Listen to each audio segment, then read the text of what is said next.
মহানগর গোয়েন্দা বিভাগ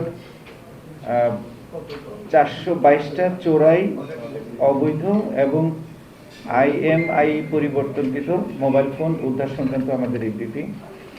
গত 18 ডিসেম্বর তারিখে গোপন সংবাদের ভিত্তিতে SMP'র দক্ষিণ সুরমা থানাধীন মমিনখোলা শাকিনস্থ তানভীরের বাসায় চোরাই মোবাইল ক্রয় বিক্রয় চক্রের সদস্যগণ চোরাই মোবাইল ফোন সহ অবস্থান করছে সংবাদ পেয়ে মহানগর গোয়েন্দা বিভাগের আভিযানিক টিম অভিযান পরিচালনা করে।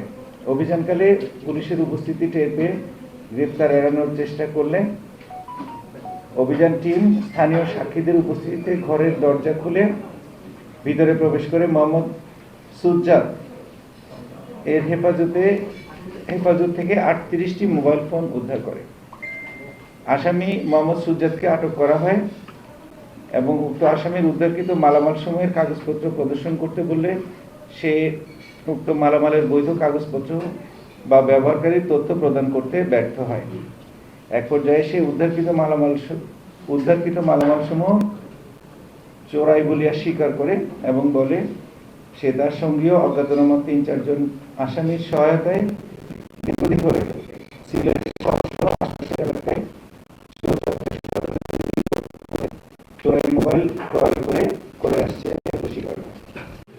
আমাদের পরবর্তী যে অভিযান, সেই অভিযানে আব্দুল শহীদ এবং তার ভাতিজা আকরাম আলী দুজনকে আটক করা হয় এবং তাদের কাছ থেকে 26টা মোবাইল বিভিন্ন মডেলের এবং ব্র্যান্ডের 26টা মোবাইল, 2টা পেন ড্রাইভ উদ্ধার করা হয়।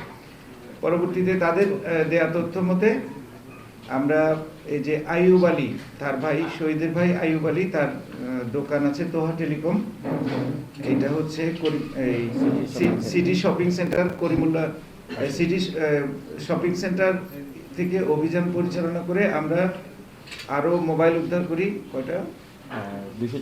204টা মোবাইল উদ্ধার করা হয় এবং এরপর তৃতীয় তলায় করিমুল্লাহ মার্কেটের তৃতীয় তলায় স্মার্টফোন গ্যালারি, এখান থেকে আরো 154টা চোরাই মোবাইল, সর্বমোট 422টা চোরাই মোবাইল ফোন উদ্ধার করা হয়।